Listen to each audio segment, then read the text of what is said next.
தாவீது அவசரப்படவில்லை. இனி எனக்கு தொந்தரவே இல்லை. சவுல் அப்படிங்கிறவன் செத்து போயிட்டான், சிங்காசனம் காலியா தான் கிடக்கு, அதுக்காக தான் தேவன் அபிஷேகம் பண்ணார், போயிடலாம் செட்டாரு ஓஹோ அப்படின்னு ஓடலங்க. என்னங்க செஞ்சான்?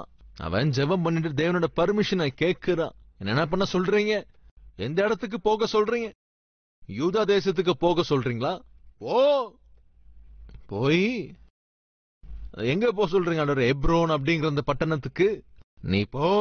சபையே, நீ ஜெபம் பண்ணும்போது தேவன் உன்னை கட்டாயம் கன்ஃபியூஸ் பண்றவரே இல்லை. நீ ஜெபம் பண்ணும்போது கட்டாயமா தேவன் உனக்கு தெளிவான ஒரு கிளாரிட்டியை தருவார். கிளாரிட்டி கொடுக்கிற ஒரு தேவன் தாவீதுக்கு, அதாவது அவன் ஜெபிக்கும் போது தேவன் கிளாரிட்டியை கொடுத்தார். கிளாரிட்டி என்னங்க? நீ எப்ரோனுக்கு போ. அந்த எப்ரோனிலே, அது உங்களுக்கு நினைவு இருக்கா? அந்த எப்ரோனுக்கு பக்கத்துல தான் அன்று ஆபிரகாம் பலிபீடத்தை நிர்மாணித்தான். சாராள் மரித்த பிறகுதான் அந்த எப்ரோனிலே தான் அன்று சாராளை அவன் அடக்கம் செய்தான். மோசேயும் யோசுவாவையும் காலேபையும் வேவு பார்ப்பதற்கு இந்த வாக்குத்தத்த பூமிக்கு அனுப்பி வைத்த போது அவங்க எப்ரோன் பட்டணத்தை பார்த்து தான் வந்து திரும்ப சொன்னாங்க. காலேபு விரும்பினது எப்ரோன் பட்டணத்தை தான். இந்த உலகத்திலே இந்த எப்ரோன் பட்டணம் இந்த உலகத்திலே ரொம்ப பழமையான ஒரு பட்டணம். அது ஆபிரகாம் மிகவும் அதிகமாய் நேசித்த பட்டணம். அது தன்னை சுற்றி பெரிய கொண்டைகள் மலைகள் நிறைந்த ஒரு பட்டணம். அதுக்கு நடுவே ஒரு ஓடை ஓடிக்கொண்டிருந்தது. அந்த மலைகளுக்கு நடுவில் அமைக்கப்பட்ட ஒரு அற்புதமான பட்டணம் தான் இந்த எப்ரோன் பட்டணம். அந்த இடத்துக்கு தான் போக சொன்னார் என்று தேவன். நீ போ அப்படின்னு சொல்லிட்டார். நீ போ அப்படின்னு சொன்ன போது தாவீது ரொம்பவே சந்தோஷப்பட்டான். ஆனா தயவு செஞ்சு கவனிங்க, அவன் எப்படி போன பைபிள்ல இருக்கு பார்க்கலாம். அவன் ஆளுகை செய்ய போகின்றான். தன்னோட வாழ்க்கையிலே அற்புதமான நாட்களை அவன் கண்ணார காண போகின்றான். அதை பார்க்க போகிற தாவீது என்ன பண்றான் பார்க்கலாம். 2 சாமுவேல் 2:2 முதல் வசனத்துல தாவீது எப்ரோனுக்கு போ என்றால் அதை தொடர்ந்து வாசிக்கலாம். அப்படியே தாவீது தன் 2 மனைவிகளாகிய யெஸ்ரயேல் ஊராளான அகினோபாமோடும் நாபாலின் மனைவியாய் இருந்த கர்மேல் ஊராளான அபிகாயிலோடும் கூட அவ்விடத்துக்கு போனான். அன்றியும் தன்னோடு இருந்த மனுஷரையும் அவர்கள் குடும்பங்களையும் கூட்டிக் கொண்டு போனான். அவன் இப்படி எல்லோரையும் அவன் அன்று கூட்டிட்டு போறான். கவனிங்க, அவர்கள் எல்லோருமே அவர்கள் எப்ரோனின் சிற்றூர்களிலே குடியேறினார்கள். தாவீது அவன் ஆசீர்வதிக்கப்பட்ட போது தன்னை சுற்றி இருந்தவர்களும் அன்று ஆசீர்வதிக்கப்பட்டார்கள். சவுல் தன் உயிரை இழந்து போன போது தன்னை சுற்றி இருந்தவர்களும் கூட தங்கள் உயிரை இழந்து போனார்கள். அன்று சவுல் தன் மீது இருந்த சாபத்தை தன்னை சுற்றி இருக்கிறவர்களுக்கு கொடுத்து விட்டான். தன் மீது வந்த மரணத்தை தன்னை சுற்றி இருக்கிறவர்களுக்கும் பகிர்ந்து கொடுத்தான். ஆனா தாவீது அப்படி இல்லை. தாவீது ஆசீர்வதிக்கப்பட்ட போது தன்னை சுற்றி இருக்கிறவர்களும் ஆசீர்வதிக்கப்பட்டார்கள். உன் வாழ்க்கை, என் வாழ்க்கை, நம்முடைய வாழ்க்கை அப்படிதான் இருக்க வேண்டும். சகோதரனே, சகோதரியே, நீ சாபகரமாய் வாழ்வது நல்லதே இல்லை. உன்னை சுத்தி இருக்கிறவங்களுக்கு சாபத்தை பகிர்ந்து கொடுப்பது நல்லதே இல்லை. நீ உன் கைகளாலேயே கஷ்டத்தை வரவழைத்துக் கொண்டு உன்னை நம்பி இருக்கிற உன் மனைவி பிள்ளைகளுக்கு கஷ்டத்தை கொடுப்பது என்பது நல்லதே இல்லை. நீ செய்கிற தப்பினாலே, செய்கிற தவறுகளினாலே உன் கைகளாலேயே நீ கஷ்டத்துக்கு ஆளாகி விடுகிறாய். ஆனால் உன் குடும்பத்தை கஷ்டத்துக்குள் விளைவிப்பது கூடாது. சவுல் போன்று நீ வாழ்வது என்பது கூடாது. தாவீது ஆசீர்வாதமாயிருந்த ஒருவன் தன்னை சுற்றி இருந்தவர்களுக்கு ஆசீர்வாதத்தை பகிர்ந்து கொடுத்தான். இப்போ தாவீதோட கூட தன்னுடைய பிள்ளைகள், மனைவி மாத்திரமே அங்க இல்லங்க. அன்று தாவீதோடு இருந்த அவர்கள் எல்லோருமே கூட வாக்குத்தத்த பூமிக்குள் அடியெடுத்து வைத்தார்கள். இந்த ராஜ்யத்தை ஆளுகை செய்வதற்கு தாவீதோட கூட தங்கள் பொறுப்புகளை நிறைவேற்றுவதற்கு அவனோட எல்லாருமே அப்படியே போகிறார்கள். ஒரு கேள்வி, தாவீது கூட போறாங்களே அந்த கூட்டம், இவங்க யாருங்க? எத்தனை பேருங்க? சுமார் 400 பேர். யாருங்க இந்த 400 பேரு? பெரிய உத்தியோகஸ்தர்களா, வியாபாரம் பார்க்கிறவர்களா, அல்லது விவசாயம் பண்றவங்களா, இல்ல வேற யாருதாங்க இவங்க? 1 சாமுவேலின் புத்தகம் 22ஆம் அதிகாரம் 2ஆம் வசனம். ஒடுக்கப்பட்டவர்கள், கவனிங்க, கடன்பட்டவர்கள், வாசிங்க, முறுமுறுக்கிறவர்கள் யாவரும் அவனோட கூடிக்கொண்டார்கள். கவனிங்க, கூடிக்கொண்டார்கள். அவன் அவர்களுக்கு என்னங்க தலைவனானான். யாருங்க தாவீதை சுத்தி இருக்கிறாங்க தெரியுமா உங்களுக்கு? கஷ்டத்துல இருக்கிறவங்க, நஷ்டத்துக்கு ஆளாகி இருக்கிறவங்க, வியாதி வேதனைக்குள்ளாக, பொருளாதார சிக்கலுக்குள்ளாக இருக்கிறவர்கள், கடனை எப்படி தீர்க்கிறதுன்னு தெரியாம தவிச்சிட்டு இருக்கிற அப்படி எல்லோருமே ஒன்னா சேர்ந்து இப்ப எங்க வந்துட்டாங்க தெரியுமா உங்களுக்கு? தாவீது கிட்ட வந்துட்டாங்க. காரணம் என்னங்க? தாவீதுக்கும் கூட கஷ்டங்கள் இருக்கு. அவனுக்கும் பாடுகள் இருக்கு. இந்த தாவீது உண்மையில யாருங்க? பரிசுத்தமாக வாழ்ந்த ஒருவன், கர்த்தருடைய இருதயத்துக்கு ஏற்றவன். அதிலும் பார்த்தா சாமுவேல் போன்ற ஒரு பெரிய தீர்க்கதரிசியால் தேவனுடைய கட்டளையினால் அபிஷேகம் பண்ணப்பட்ட ஒருவன், இஸ்ரவேல் தேசத்தை ஆளுகை செய்வதற்கு ராஜாவாக எழுப்பப்பட்ட ஒருவன். ராஜாவாக தெரிந்து கொள்ளப்பட்ட போதுமே கூட, அந்த ராஜ்யத்தை ஆளுகை செய்யக்கூடியவனாக இருந்த போதுமே கூட, சவுலினுடைய அந்த பொறாமையினாலே, அவனுடைய மூர்க்க குணத்தினாலே இருக்கிறதுக்கு ஒரு இடம் இல்லாமல், தங்குவதற்கு அவனுக்கு ஒரு இடம் இல்லாமல், அதாவது கூட இல்லாத ஒரு பறவை போல கஷ்டங்களுக்கு ஆளாகி விட்டான். சாப்பிடுறதுக்கு சாப்பாடு இல்லாம, குடிக்க தண்ணி கூட இல்லாம, இருக்கிறதுக்கு ஒரு இடம் இல்லாமல், வாழ்க்கைக்கு ஒரு பாதுகாவல் இல்லாமல் தள்ளாடி கொண்டிருக்கும் போது அவனோட கூட ஒருத்தரா அப்படி வந்துட்டாங்க. யாருங்க இவங்க எல்லாரும்? தாவீதை போன்றவர்கள் தான். தாவீதை போன்றவர்கள் தான் கஷ்டத்துக்குள்ளாக, நஷ்டத்துக்குள்ளாக, வியாதி வேதனைக்குள்ளாக அல்லாடி கொண்டிருக்கிறவர்கள் எல்லோருக்குமே தாவீது என்னவானாங்க? தலைவனாகிட்டானா. எதுக்கு இவர்கள் எல்லோருமே தாவீது அழைத்துக் கொண்டான் தெரியுமா? கஷ்டம் எப்படி இருக்குன்னு தாவீதுக்கு நல்லாவே தெரியும் என்பதனால்தான். பசியோடு தவிப்பது என்ன என்பதை தாவீது அறிந்திருந்தான் என்பதனால்தான். வியாதி வேதனைனா என்னன்னு தாவீதுனால தெரியும் என்பதனால்தான் எல்லாரும் அப்படி கூட்டிட்டு போறாங்க. தனக்கு சாப்பிடுறதுக்கு சாப்பாடு இல்லைனாலும் சரி, ஒரு 10 பேர் அவங்க கூட கூட்டிட்டு போறாங்க. குடிப்பதற்கு தண்ணீர் இல்லைனாலும் சரி, ஒரு 10 பேருக்கு ஆதரவு அப்படி நிக்கிறாங்க. சபையே, இதுதான் ஆவிக்குரிய நடத்தை. அற்புதமான அந்த ஒரு தாவீதினுடைய குணநலம். நல்லா கவனிங்க. அதே நேரத்தில் இவங்களுமே கூட தாவீது கஷ்டத்துக்குள்ளாக, வியாதி வேதனைக்குள்ளாக இருக்கும் போது தாவீதுக்கு நெருக்கமாக நின்றார்கள். தாவீதை கொள்வதற்கு சவுல் தவிக்கும் போது, தாவீதே, உன்னோட கூட சேர்ந்து நாங்களும் வரோம், தேவைப்பட்ட உன்னோட கூட சேர்ந்து நாங்களும் போராடுறோம் அப்படின்னு சொல்லி தாவீதோடு கூட ஆதரவா நின்னாங்க இவங்க. ஒரு நாள் ஒரு சிறுவன் ஒரு நாய்க்குட்டியை வாங்கி வளர்க்கலாம் என்று சொல்லி நாய்க்குட்டியை விற்கிற அந்த கடைக்கு அப்படியே போறான். விதவிதமான நாய்க்குட்டிங்க இருந்தன. ஆனா ஏனோ தெரியாது, இந்த சிறுவனுடைய மனது மாத்திரம் இந்த மூலையில இருந்து ஒரு நாய்க்குட்டி மேலதான் இருந்ததான். அது பார்க்க ரொம்ப வீக்கா இருந்தது, ரொம்ப பலவீனமா இருந்ததான். அது மேலே அப்படியே பார்த்துட்டு இருக்கும்போது அந்த நாய் விற்கிறவர் அப்படியே வந்துட்டு, என்னையா தம்பி அதை பார்த்துட்டு இருக்கிற அப்படின்னு கேட்டா, ஏன் அதை பார்த்துட்டு இருக்கிற அப்படின்னு கேட்டீங்கன்னா, அதை வாங்கிட்டு போலான்னு தான் நான் நினைக்கிறேன். அந்த நாய் விற்கிறவர் வந்து சொல்றாரா, தம்பி இங்க எத்தனையோ நாய் இருக்குதுப்பா, இதை மாத்திரம் வாங்கிட்டு போகாத. ஏன் அப்படி சொல்றீங்க? அது உனக்கு கொஞ்சம் கூட சந்தோஷத்தை கொடுக்காதுப்பா, சந்தோஷமே இருக்காது உனக்கு. ஏன்னு சொன்னா அது ஒரு ஊனமுள்ள நாய்ப்பா. அது நீ அப்படியே ஓடிக்கிட்டே போன அப்படின்னா உன் பின்னாடி உன் கூட அப்படியே ஓடிட்டு வரணும் தான் நீ ஆசைப்படுவ. ஆனா இதால வர முடியாது, ஏனென்றால் ஊனமா இருக்குப்பா. நீ வா அப்படின்னு கூப்பிடும் போது அது ஓடி வரணும் தான் நீ ஆசைப்படுவாய். ஆனா அதனால ஓடி வர முடியாது, ஏனென்றால் ஊனமா இருக்கு அப்படிங்கறதுனால. அது உன் கூட விளையாட முடியாது, அது உன்னோட விளையாடி குதிச்சு விளையாட முடியாது, உன் கூட தாவ முடியாது, உன் கூட விளையாடவே முடியாது, கொஞ்சம் கூட சந்தோஷத்தை கொடுக்காது. அதனாலதான் இந்த ஊனமுள்ள நாயை நீ வாங்காம வேற ஏதாவது ஒரு நாய் வாங்கிக்கோ தம்பி அப்படின்னு சொன்னதுக்கு சிறுவன் சொன்னா, நீங்க சொல்றத பார்த்தா எனக்கு கட்டாயம் இந்த நாய்க்குட்டி தான் எனக்கு வேணும், எனக்கு இதுதான் வேணும். வேணாம் தம்பி, வேணான்னு சொல்றேன், அதுதான் வேணும்னு கேட்கறியே, அது உனக்கு சந்தோஷத்தை கொடுக்காது, கொஞ்சம் கூட ஆனந்தத்தை கொடுக்காது. இந்த சிறுவன் என்ன சொன்னா தெரியுமா? இந்த நாய்க்குட்டிக்கு இந்த உலகத்துல யாராலும் சந்தோஷத்தை கொடுக்க முடியாது, ஆனா நான் இந்த நாய்க்குட்டிக்கு கண்டிப்பா சந்தோஷத்தை கொடுப்பேன். அது ஏனென்றால் அது எந்த மாதிரி ஊனமுள்ள நாயோ நானும் கூட ஊனமுள்ளவன் தான். இங்க பாருங்க, என்னுடைய காலு, இந்த காலை பார்த்தீங்கன்னா ஒரு பிளாஸ்டிக் கால், இந்த உண்மையான காலை இல்லை. அதை புரிந்து கொள்ளக்கூடிய, அதை அன்போடு நேசிக்கக்கூடியவர்கள் இந்த உலகத்தில் யாராவது இருப்பார்கள் என்றால் நான் மாத்திரம்தான். அது எப்படி ஊனமோ நானும் ஊனமுள்ளவன் தான். சகோதரனே சகோதரியே, உன்னுடைய வாழ்க்கையிலே கஷ்டத்துக்குள்ளாக போகும்போதுதான் எதிரில் இருக்கிறவங்களோட கஷ்டத்தை புரிந்து கொள்ள முடியும்.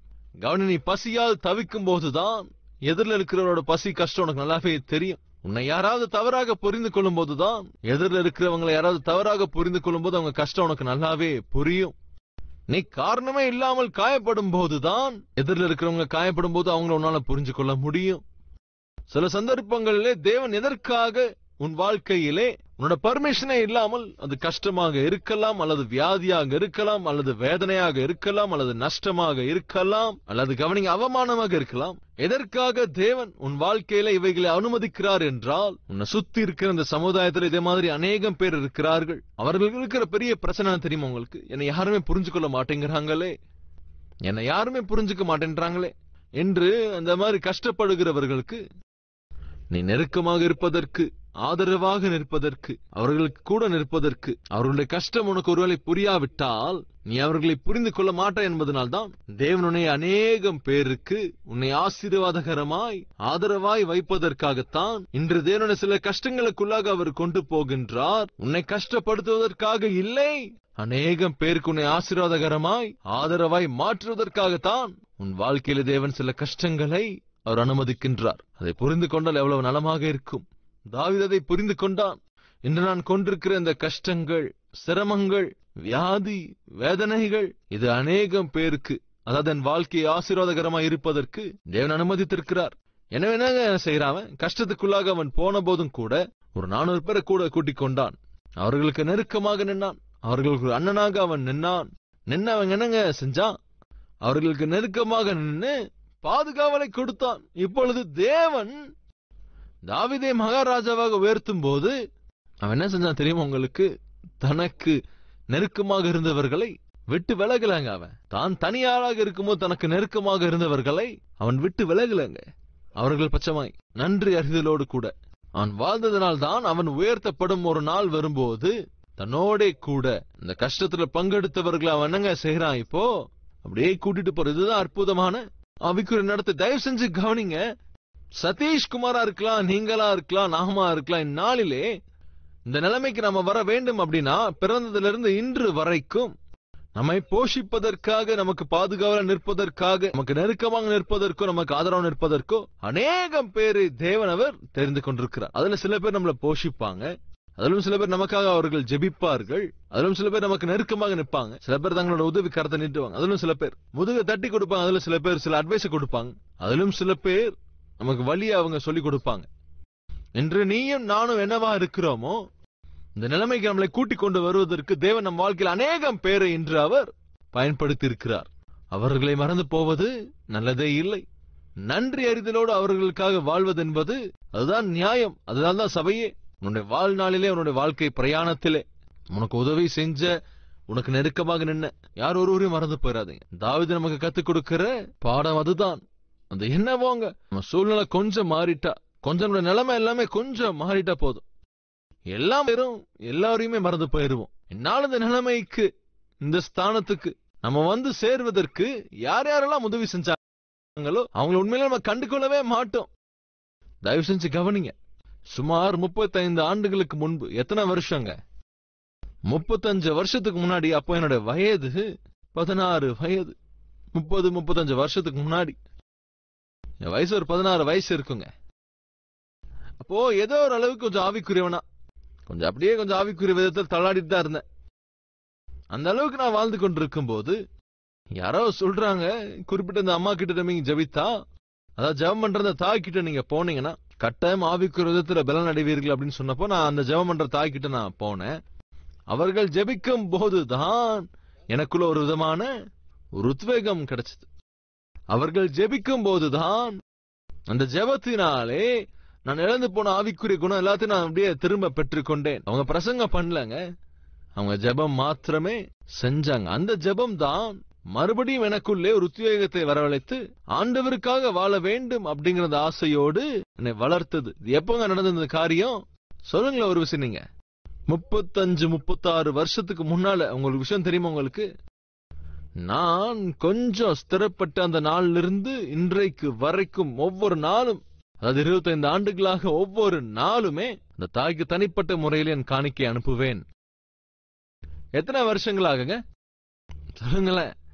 25 ஆண்டுகளாக அல்லது 30 வருஷங்களா இந்த தாய்க்கு ஒவ்வொரு வாரமும் ஏதோ ஒரு காணிக்கை அனுப்புவேன். அது ஏன்னு தெரியுமா? சொல்லுங்களேன். நன்றி அறிதல். இந்த தாய் அன்று எனக்காக ஜெபம் பண்ணாங்க. என் ஆவிக்குரிய வாழ்க்கையை மீண்டும் தட்டி எழுப்பியது. சகோதரனே, சகோதரியே, எனக்காக எத்தனையோ பேர் ஜெபித்துக் கொண்டு வருகிறார்கள். எனக்காக எத்தனையோ பேர் போன்ல ஜெபம் பண்ணிருக்கிறாங்க. கட்டாயம் அதே போல உங்களுக்காகவும் ஜெபம் பண்ணிருப்பாங்க, கண்ணீர் சிந்தி ஜெபிச்சிருப்பாங்க. மறந்து போயிடாதீங்க. இன்று நீ ஒருவேளை உன் சூழ்நிலை கொஞ்சம் மாறி சைக்கிள் இருக்கிற அப்படின்னு பைக்கு வந்துட்டா, பைக்ல இருந்து நீ ஒருவேளை காருக்கு நீ வந்துட்டனா, ஐயோ பூமி உங்களுக்காக அப்படி சுத்தம். நன்றி அறிதலோட வாழ பழகிக்கோங்க. தாவீதுக்கு ஒரு அழைப்பு வந்தது. ராஜாவாக உயர்த்தப்படுவதற்கு ஒரு அழைப்பு வந்த போது, அப்படி ஒரு அழைப்பு வரும்போது தாவீது குதியா குதிக்கல. கஷ்டத்தில் இருந்தபோது தனக்கு துணையாக இருந்த அவர்கள் எல்லோரையுமே கூட்டிட்டு போறான். வாங்க, என்னோடு கூட நீங்களுமே கூட உன்னதமான ஒரு நோக்கத்தோட நான் கூட்டிட்டு போறேன், வாங்க. என் ஆண்டவர் என்கிட்ட சொல்லிட்டார், அழுகிறவர்களோடு நான் அழ வேண்டும் என்று, சந்தோஷப்படுகிறவர்களோடு சந்தோஷப்பட வேண்டும் என்று. அதுதான் தாவீதுடைய அந்த குணநலம், அவனுடைய நடத்தை. மறுபடியும் சொல்கிறேன், இது எப்படி சாத்தியமாச்சுன்னா, தாவீது ஜெபத்தின் மூலமாகத்தான் தேவனுடைய சித்தத்தை அவன் அறிந்து கொண்டான்.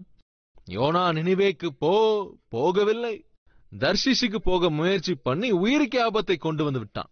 ஆனால் சொன்ன மாதிரி நினிவேக்கு போயிருந்தால் என்னங்க இருந்த நினிவே பட்டணம் முழுவதுமா ரட்சிக்கப்பட்டிருக்கும். சகோதரனே, சகோதரியே, மறுபடியும் சொல்கிறேன், 2 கரங்களையும் கூப்பி தேவனுடைய சித்தத்தை செய்வது ஆசீர்வாதம். தேவனுடைய சித்தம் என்னங்க? தேவன் சொல்றபடியே செய்வதுதான். தேவன் சொல்றபடி செய்தால் நமக்கு ஆசீர்வாதம். சாத்தான் சொல்றபடி செய்தால் அது நமக்கு சாபம், அது நஷ்டம். அதே வேளையில மறந்து போயிடாதீங்க, தாவீது எப்போ ராஜாவாக அபிஷேகம் பண்ணப்பட்டான் தெரியுமா? 17வது வயதுல இருக்கும் சாமுவேல் வந்து தாவீதை ராஜாவாக அபிஷேகம் பண்ணினான். தாவீது, இந்த ராஜ்யத்தை ஆளுகை செய்வதற்கு தேவன் உன்னை ராஜாவாக அபிஷேகம் பண்ணுவதற்கு அனுப்பி வைத்திருக்கிறார். தாவீது, உன்னை ராஜாவாக அபிஷேகம் பண்ணுகிறேன். அப்படி என்றால் உண்மையிலே தேவன் அன்று தாவீதை உண்மையிலே ராஜாவாக அபிஷேகம் பண்ணிவிட்டார். அப்படி என்றால் அன்றே அவனுடைய ஆளுகை ஸ்டார்ட் ஆகிருச்சு. ஆனா அப்படி ஆகவில்லை, அப்படி நடக்கவில்லை. ஏனென்றால் சவுல் ஒரு தடைக்கல்லாக மாறிவிட்டான். 1 நாள் இல்ல, 2 நாள் இல்ல, 3 நாள் இல்லங்க, 1 வருஷம் இல்ல, 2 வருஷம் இல்லங்க, 10 வருஷம் இல்லங்க, 13 ஆண்டுகள் தாவீது சென்றட வேண்டிய இலக்கை சென்றடைய விடாமல் ஒரு தடைக்கல்லாக மாறிவிட்டான். சகோதரனே, சகோதரியே, தேவன் உன் வாழ்க்கையிலே நீ சேர வேண்டும் என்று நினைக்கிற அந்த உன்னதமான இடத்துக்கு சென்றடைய வேண்டும் என்று நினைக்கிற அந்த முயற்சியிலே சாத்தான் மௌனமா இருக்க மாட்டான். நீ உயர்த்தப்படுவது என்பது சாத்தானுக்கு இஷ்டமே இல்லை. நீ பழுகி பெருகுவது சாத்தானுக்கு இஷ்டமே இல்லை. நீ பலனடைவதை பார்ப்பது சாத்தானுக்கு இஷ்டமே இல்லை. நீ ப்ரமோஷன் வாங்குவது சாத்தானுக்கு இஷ்டமே இல்லை. நீ சுகத்தை பெற்றுக் கொள்வது சாத்தானுக்கு இஷ்டமே இல்லை. உன் குடும்பம் கட்டப்படுவது சாத்தானுக்கு இஷ்டமே இல்லை. பினான்சியலா நீ ஸ்ட்ராங் ஆகி அடுத்தவர்களுக்கு ஆசீர்வாதமா இருப்பது என்பது சாத்தானுக்கு இஷ்டமே இல்லை. எனவேதான் என்னங்க செய்யறான்? தேவனுடைய ஆசீர்வாதத்தை நீ பெற்றுக்கொள்ளும் நேரம் வரும்போது தடையா நிற்க முயற்சி பண்ணிக்கிட்டே இருப்பான். எப்படி? யாரோ ஒருவர் மூலமாக. இன்று ஒருவேளை உன்னுடைய வாழ்க்கையில எக்ஸாக்ட் இதுதான் நடக்குதோ என்னவோ, யாரோ ஒருவர் மூலமாக நீ பெற்றுக்கொள்ள வேண்டிய ஆசீர்வாதங்களை பெற்றுக்கொள்ளாமல் தடையா நிற்கிறானோ என்னவோ, நீ போய் சென்றடைய வேண்டிய இடத்தை சென்றடையாமல், வர வேண்டிய உத்தியோகம் அது வராமல், வாங்க வேண்டிய இடத்தையோ அல்லது நிலத்தையோ அல்லது அந்த வீட்டையோ நீ வாங்காமல், நீ உன்னுடையது என்று நினைப்பதை அனுபவிக்க விடாமல், யாரோ ஒருவரை உன் வாழ்க்கையிலே தடைக்கலாக நிற்க வைப்பதுதான் சாத்தானுடைய குணநலம். தடையா நிற்கிறவங்களை கூட்டிட்டு வருவான். அந்த தடை தாவீதின் வாழ்க்கையில் எத்தனை ஆண்டுகள் அந்த சிங்காசனத்தை அவன் எட்ட விடாமல் செய்தது தெரியுமா உங்களுக்கு? 13 ஆண்டுகள். சவுல் தடையா நின்னா தேவன் அதை பார்த்து என்ன செய்தார் தெரியுமா உங்களுக்கு? அந்த தடையை இல்லாதபடி செய்து விட்டார். அதுதான் உன் வாழ்க்கையில விரைவிலேயே நடக்க போகிற காரியம். தடையா நிற்கிறவர்களை தேவன் தூக்கி விடுவார். மறந்து போயிடாதீங்க. தன்னுடைய 17வது வயதிலே யோசேப்புக்கு தேவன் தன்னுடைய தரிசனத்தின் மூலமாக தன்னுடைய நோக்கத்தை தெரியப்படுத்தின போது, உன்னத ஸ்தானத்துக்கு நீ போவாய் என்று தேவன் சொல்லிவிட்டார். போயிட்டானா அவன் உடனே? இல்லங்க, தன்னுடைய 30வது வயதில் தான் இந்த எகிப்து தேசத்தை ஆளுகை செய்வதற்கு பிரதான மந்திரியாக அவன் கொண்டு போகப்பட்டான். ஆனால் 13 ஆண்டுகள். அது என்னவாங்க, யோசேப்புக்கு கூட 13 ஆண்டுகள் தான். தேவனுடைய தரிசனம் அவனுக்கு நிறைவேறுவதற்கு 13 ஆண்டுகள் காத்திருக்க வேண்டியதா இருந்தது. தேவன் தனக்காக வைத்திருந்த அந்த சிங்காசனத்தை தாவீது சென்றடைவதற்கு 13 ஆண்டுகள் காத்திருந்தான். இந்த இஸ்ரவேல் ஜனங்களை எகிப்து அடிமைத்தனத்திலிருந்து விடுவிப்பதற்காக மோசே 40 ஆண்டுகள் தேவனுடைய சிச்சைக்குள்ளாக போக வேண்டியதா இருந்தது, காத்திருக்க வேண்டியதா இருந்தது. அவ்வளவு ஏங்க, உன்னையும் என்னையும் ரட்சிப்பதற்காக இந்த உலகத்தில் அவர் வந்து ஜென்மித்த அந்த இயேசு கிறிஸ்து 33 ஆண்டுகளாக இந்த பூமியின் மீது அவர் காத்து கொண்டிருக்க வேண்டியதா இருந்தது, உனக்கும் எனக்கும் ரட்சிப்பை கொண்டு வருவதற்கு.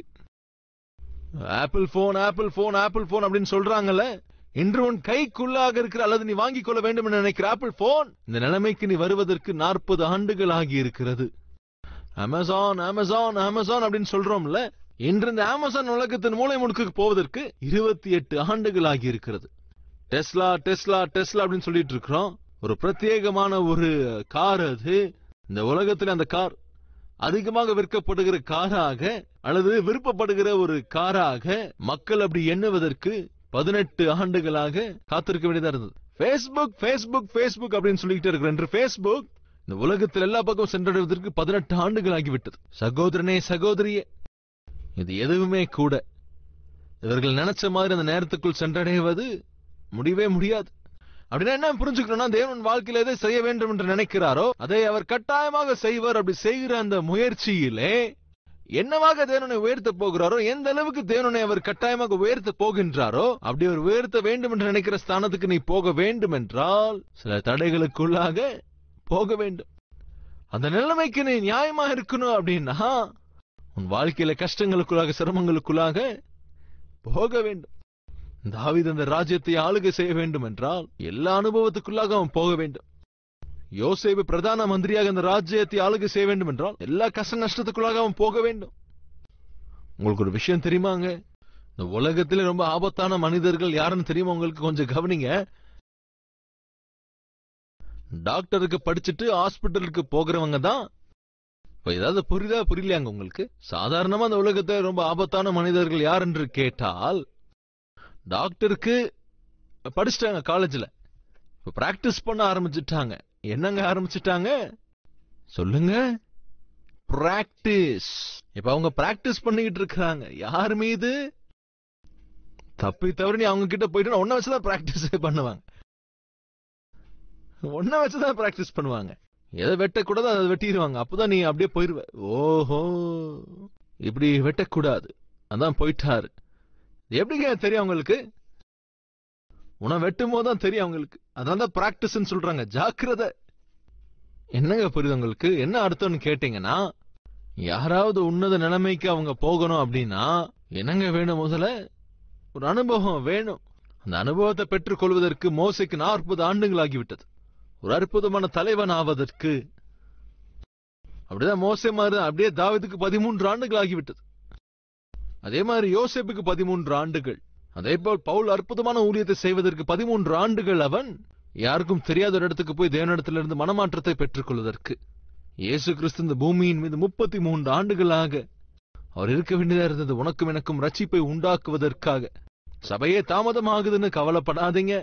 தாமதம் தேவன் ஏற்படுத்துகிறார் என்றால் உன் வாழ்க்கையை அமிர்தமாக அவர் மாற்றப் போகின்றார் என்பதுதான் உண்மை. ஒரு நாய் அதே போல் யானை ரெண்டு ஒரே நேரத்துல பிரெக்னண்டா இருக்கு. நாயும் பிரெக்னண்டா இருக்கு, அதே போல் யானையும் பிரெக்னண்டா இருக்கு. நாய் பிரெக்னன்ட் ஆன கொஞ்ச நாள்லயே ஒரு 6 குட்டி அது போட்டுருச்சா. அப்படி குட்டி போட்டு அந்த யானையை பார்த்து கேக்குதான், பாத்தியா 6 பிள்ளைய பெத்துட்டேன் பாத்தியா நீ அப்படின்னு சொன்னா, பாவம் அந்த யானை இன்னும் கர்ப்பமா தான் அது இருக்கு. ஒரு 90 நாள் பிரேக் எடுத்துக்கிச்சா நாய், மறுபடியும் பிரெக்னன்ட் ஆயிருச்சா, மறுபடியும் ஒரு 6 குட்டி திரும்ப போட்டுருச்சா. அது இப்படி கொஞ்ச நாள் போனதுக்கு அப்புறம் அந்த நாய்க்கு எத்தனை குட்டிங்க இருக்கும்? 12 குட்டி இருந்துச்சான். யானமா 12 பிள்ளைங்க எனக்கு. நீ என்னமா ஒரு பிள்ளை கூட பெத்து போடல இன்னும்? என்னமா உன் கதை தான் என்னவா? தயவு செஞ்சு கவனிங்க. கொஞ்ச நாள்லயே அந்த நாய் 12 குட்டியை போட்டுருச்சு. ஆனா கவனிங்க, இந்த யானை மாத்திரம் 2 வருஷத்துல ஒரே ஒரு குட்டியை தான் போட முடிஞ்சது. இப்ப கவனிங்க, அந்த யானை என்ன பதில் சொல்லிச்சு தெரியுமா? அம்மா நாயே, இதோ இந்த சைஸ்ல நீ ஒரு 12 குட்டியை போட்டிருக்கிற, ஆனால் நான் பெத்தெடுக்க போகிற குழந்தை இந்த சைஸ்ல இல்லமா. நான் பெறப்போகும் பிள்ளை யானையின் பிள்ளை. தும்பிக்கே சுத்தி இருக்குமா புடிச்சுச்சுன்னா மரம் கூட கீழே விழதான் செய்யணும். நான் எங்கேயாவது அடி எடுத்து வச்சேனா அப்படியே எனக்கு வழி விலகிதான் ஆகணும். ஊருக்குள்ள நான் அடி எடுத்து வச்சேனா ஊர் முழுவதும் வந்து என்ன பார்க்கணும் அவங்க.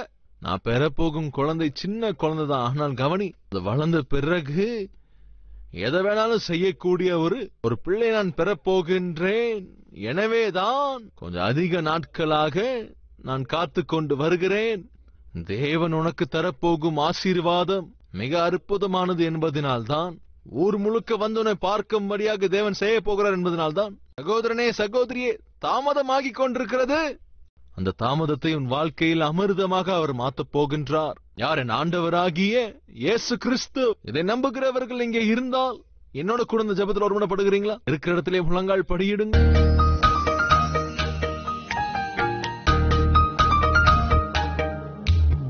மகா பரிசுத்தமும் அன்பும் நிறைந்த பிதாவே, மேலான உம்முடைய வார்த்தையினாலே தெளிவாய் திட்டவட்டமாய் எங்களோடு பேசி உம்முடைய மெல்லிய சத்தத்தை எங்களுக்கு தெரியப்படுத்தி, அப்பா, எங்கள் வாழ்க்கையில் இருக்கின்ற எல்லா களைப்புகளுக்கும் சோர்வுகளுக்கும் ஆண்டவரே மேன்மையான உம்முடைய செய்திதான் இதோ தைரியத்தை கொடுத்து, அதுக்காக நன்றி ராஜா. நாங்கள் பாவத்திலே தொடர்வோம் என்றால் சிச்சை வரப்போகிறது. அந்த வரப்போகும் சிச்சை நீர் அறிந்திருக்கிறீர் என்பதனால் எங்களை எச்சரிக்கை செய்கிறீர். உம்முடைய எச்சரிக்கையே அப்பா ஆண்டவரே, யாரெல்லாம் கேட்கிறார்களோ அவர்கள் தங்கள் வாழ்க்கையை திருத்திக் கொள்ள நீர் உதவி செய்யுங்க. நல்வழிக்கு வந்திருக்கிறவர்கள் கெட்டு போக கூடாதப்பா. நல்வழிப்படுத்துகிற உம்மை குறித்த அந்த சுவிசேஷத்தை இந்த உலகத்திற்கு அறிவிக்க வேண்டும். அப்படிப்பட்டவர்களா இங்க இருக்கிற ஒவ்வொருவரையும் எழுப்ப வேண்டும் என்று ஆண்டவரே நீர் தந்திருக்கிற வார்த்தையின் அடிப்படையில் தான் ஆண்டவரே எங்கள் வாழ்க்கையில் நான் செய்கிற ஒவ்வொரு ஜெபத்துக்கும் அப்பா மேன்மையான ஒரு பதிலை நீர் அருளி செய்து உம்முடைய நாமத்தை மகிமைப்படுத்த வேண்டும் என்று இயேசு கிறிஸ்துவின் நாமத்தில் வேண்டிக் கொள்கிறோம் பிதாவே. ஆமென்.